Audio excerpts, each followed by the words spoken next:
के ऊपर आरोप कर रहे, ये कोई कथा नहीं है, सत्य सिद्धांत। आप चल के देखो, ऐसा है। हर चेहरे में जब गौर से देखोगे तो जिसकी तुम आराधना करते हो मुस्कुराता नजर आने लगे।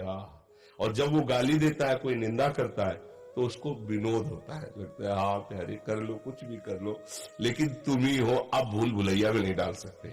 भगवान छुपा छुपी का खेल हमसे खेल रहे हैं। और क्या, इतने रूपों में छुप गए। कहते ढूंढ लो मुझे, तो हम किसी को दोस्त बना लेते, किसी को दुश्मन बना लेते, किसी को अपना, किसी को पराया, और निकले थे ढूंढने, उनको ढूंढ नहीं पाए तो फिर उसी खेल में लगे हुए। एक बार खोज लो तो सब में वही छुपा है। जीवन मुक्त हो गए, संसार चक्र से मुक्त हो गए, परमानंद में निमग्न हो गए। किसी सूझ वाली आंख ने पहचान की, कण कण में झांकी भगवान की। आपको दिखाई देगा ऐसे, ओहो जित देखो तित श्याममयी है प्रभु ही प्रभु। चाहे उपनिषद तत्वदर्शी ब्रह्म ऋषि हो तो देखता सर्वम खलमिदम ब्रह्म, केवल ब्रह्म ही ब्रह्म। भक्त देखता है भगवान ही भगवान। अज्ञानी मैं और तू देख के झगड़ा करता रहता है, लड़ता रहता है, अच्छा बुरा मानता रहता है। तो हमारी अज्ञान की धरा है, हमको स्वीकार करना चाहिए। अब हमें वास्तविक ज्ञान की तरफ बढ़ना है, तो फिर आप ये सब झंझटें खत्म हो जाएंगी। जब तक भेद है, जब तक दोष दर्शन है, जब तक छोटा बड़ा है, अच्छा बुरा है, तब तक चश्मा ठीक नहीं। भगवान देखो कह रहे विद्या विनय संपन्ने ब्राह्मणे गव्यस्तनी स्वनीचय सुपाकी चा पंडिता सम दर्शिना। विद्या विनय संपन्न ब्राह्मण में, गाय में, कुत्ते में, हाथी में, चांडाल में, सब में एक ही प्रभु विराजमान। जिसको ऐसा ज्ञान है, वास्तविक अनुभव है, भगवान के शब्दों में वही पंडित है, वही ज्ञानी है, उसी ने कुछ जाना है जो जानना चाहिए। इसके नीचे तो सब माया का ही खेल है, समझ ले। डॉक्टर सिद्धार्थ इंदौर से। इसका है जी। महाराज जी के चरणों में सादर प्रणाम। महाराज श्री, मूल अशुद्धि हमारे स्वभाव में ही ढकी हुई रहती है, उसका आंकलन और निवारण कैसे करें? सब समय हम उससे अनजान रहते हैं और परिस्थिति आने पर वो हमारा अहित कर देती है। क्या यही प्रभु प्रेम को न समझ पाने का कारण है? स्वभाव बनता और बिगड़ता स्थायी चीज नहीं है। स्वभाव बनता है और बिगड़ता भी है। स्वभाव किससे बनता बिगड़ता है? जैसा हम सुनते हैं, देखते हैं, बोलते हैं, खाते पीते हैं, जैसे वातावरण में रहते हैं, वैसे ही हमारा स्वभाव बनता है। पूर्व जन्म में जैसे हमने आचरण किए हैं, उनके अनुसार हमारा स्वभाव दिया जाएगा इस जन्म में।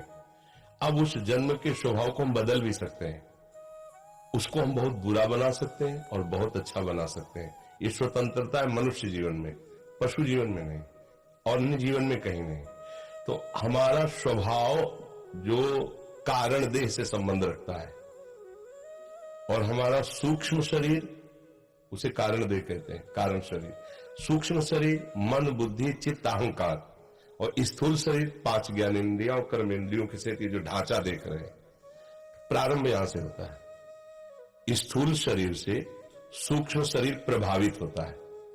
जैसे अभी ठंडा, तो अगर सूक्ष्म शरीर प्रभावित नहीं होगा तो ठंडा नहीं लगेगा। सूक्ष्म शरीर को बेहोश कर दीजिए तो स्थूल शरीर को काट दीजिए, आप उसको पता नहीं चलेगा। मतलब स्थूल शरीर की हर हरकत का प्रभाव सूक्ष्म शरीर पर पड़ता है। समझ में आ रहा है ना? सूक्ष्म शरीर का जो निर्णय है वो कारण शरीर पर पड़ता है, वो स्वभाव बन जाता है। बड़ा चिड़चिड़ा इसका स्वभाव हो गया, बड़ा गंदा स्वभाव वाला आदमी है, और झूठ बोलने का स्वभाव। अरे ये तो साक्षात भगवान है, भगवान जैसा इनका स्वभाव है, कितने अच्छे हैं स्वभाव वाले हैं, कितने सत्य पवित्र स्वभाव वाले। मतलब स्वभाव जो है वो सूक्ष्म शरीर से संबंधित है। सूक्ष्म शरीर स्थूल शरीर से संबंधित है। स्थूल संबंध हमारी क्रियाओं से है। हम गंदी क्रिया करते हैं या अच्छी क्रिया करते हैं, देखना, सुनना, बोलना, खाना, छूना, सूंघना, ये सब इंद्रियजन्य क्रिया है। तो यदि हमें स्वभाव का पता लगाना है तो उसके आचरणों से प्रकट में चलेगा। आसुरी स्वभाव या दैवी स्वभाव, दो में ही बांध दिया गया है कि राक्षसी स्वभाव, अब मांस खाता है, मदिरा पीता है, बड़ी मीठी बात करता है, पर वो राक्षसी स्वभाव का आदमी है। वो भजन करता है, ठीक से चलता है, दूसरों के दुख सुख को समझता है, वो दैवी स्वभाव का आदमी है। अब राक्षसी स्वभाव वाला दैवी स्वभाव वाला बन सकता है, और दैवी स्वभाव वाला चूक करे तो राक्षसी स्वभाव को बन जाएगा। परिवर्तनशील है ना स्वभाव, सच्चिदानंद थोड़ी है, वो तो परिवर्तनशील है। तीनों शरीर मायाकृत है ना, तो इसके द्वारा जो भी है सब मायाकृत है ना। अब हमारा जब भगवत भाव इसमें जागृत होगा, स्थूल शरीर की भागवतिक चेष्टाएं और सूक्ष्म शरीर का भागवतिक चिंतन, तो हमारा भागवतिक स्वभाव बन जाएगा। अब ये परिवर्तन होने वाला है, क्योंकि त्रिगुणातीत भगवान के नाम रूप लीला धाम के चिंतन से त्रिगुणातीत स्वभाव बन गया है। जैसे हमारे यहाँ सेवक जी महाराज कह रहे, यह जो पर्यो मोहि सहज स्वभाव, श्री हरिवंश नाम रस चाओ, नाव सुदृढ़ भव तरन को। बोले अब मेरा स्वभाव पड़ गया है राधा वल्लभ श्री हरिवंश, राधा वल्लभ श्री हरिवंश, राधा वल्लभ श्री हरिवंश। श्रवण में स्वभाव पड़ गया भगवत चर्चा, और कुछ अच्छा ही नहीं लगता। स्वभाव बन गया भगवान की चर्चा करने का। दूसरों को दुखी देखकर रह ही नहीं सकता, इसका स्वभाव बन गया है। दूसरों को सुख पहुंचाना, ये स्वभाव। भागवतिक स्वभाव तक पहुंचने के लिए हमको सत क्रियाएं करनी होंगी, सत चिंतन करना होगा, तब हमारा स्वभाव स्थायी बनेगा। वो परिवर्तित नहीं होता, भागवतिक स्वभाव परिवर्तित नहीं होता। पर जब तक हमारा भागवतिक स्वभाव नहीं परिपक्व हो गया, तब तक फिसल सकता है, तब तक फिसल सकता है। तो स्वभाव का परिवर्तन हो गया तो जीवन मुक्त हो गया ना, क्योंकि तीनों शरीरों से उसका संबंध धीरे धीरे खत्म हो जाता है, जिसका भागवतिक। अब प्रभु के चिंतन में आंतरिक प्रभु की मंगलमयी आज्ञा का पालन बाह्य है, तो स्वभाव भागवतिक खत्म खेल हो गया। भगवान की कृपा से संचित कर्म भस्म हो गए, क्रियमाण निष्फल हो गए, और प्रारब्ध निष्प्रभावित हो गया, और जीवन मुक्त परमहंस परमानंद का अनुभव कर लेता है। समझ गए जी? दिनेश ठाकुर जी, राधा वल्लभ श्री हरिवंश। गुरुदेव भगवान के चरणों में दंडवत प्रणाम।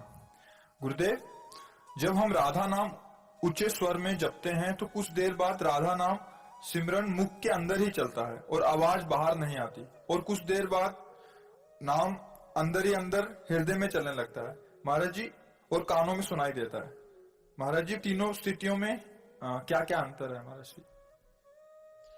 पहली बात है कि आप भगवद आश्रित हो, उत्तर दीजिए भगवद आश्रित। तो दूसरी बात है कि अब जो परोसा जाए चुपचाप खाते रहो, उसमें क्या मीठा क्या नमकीन अपना प्रश्न नहीं होना चाहिए।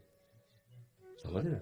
इससे क्या होगा कि आप साधन कर रहे हैं ये भाव नहीं रहेगा, तो आपकी साधना उन्नति होती रहेगी, और प्रभु जो दे रहे हैं कृपा प्रसाद से उसको चुपचाप पान करते रहो, तो आप स्वस्थ होंगे, तो दूसरों को पता चल जाएगा कि अच्छा माल छानता है इसलिए तगड़ा है। समझ रहे हैं? भागवतिक सद्गुण आपके अंदर प्रकाशित होंगे तो दूसरे जन भी आपका अनुकरण करके आनंद में मगन हो सकते हैं। और इसकी अगर आप साधन करते हैं तो फिर प्रश्न बनता है, जब आप साधन ही नहीं कर रहे, आप तो भरोसे में हैं, प्रभु के आश्रित हैं, अब आप तो शुरू कर रहे हैं उनका नाम गुणगान, और वो आपको कौन सी स्थिति देते हैं इसे गुप्त रखना है, इसका स्वाद लेना है। ये भागवतिक उन्नति का लक्षण है। जैसे ऐसी चेष्टा है, ये भगवत कृपा का, ये अपने साधन से नहीं होता, तो इसलिए इसके विषय में प्रश्न करना भी नहीं बनता, क्योंकि उस पर अगर कहीं मुझे थोड़ा भी अहम आ गया, कर्तृत्व भाव आ गया, तो ये फिर रुक जाएगा। ये आध्यात्मिक मार्ग है ना, इसको छुपाया जाता तब तक जब तक आग पूरी हृदय में न फैल जाए। अब जब आग पूरे हृदय में फैल गई तो फिर खिड़की और दरवाजों से नहीं पता चल जाता कि आग लग गई, तो ऐसे खिड़की दरवाजों से पता चलने लगता है कि इसके अंदर आग लग चुकी है। गद गद कंठ नयन बहा लिया है, वो अपने प्रीतम की हाथ करके चिल्ला के रो पड़ता। वो नहीं जानता कि मैं चिल्ला रहा हूं, रो रहा हूं, नहीं जानता। गद गद सुर नैना सजल दंपति रस रहे भीन, ईगत वृंदा विपिन में फिरे प्रेम। और वो एकदम जैसे डकार आती तो आप रोक नहीं सकते ना, एकदम राधा और चिल्ला करो, फिर कोई देखा अच्छा, ये उसे नाटक नहीं कर रहा, ये उसकी स्थिति। वो आग बढ़ती चली जाएगी, अंतर दाव लगी रहे, धुआं न प्रगटे कोई, कह जाने जी आपनो या जासिर बीती होए।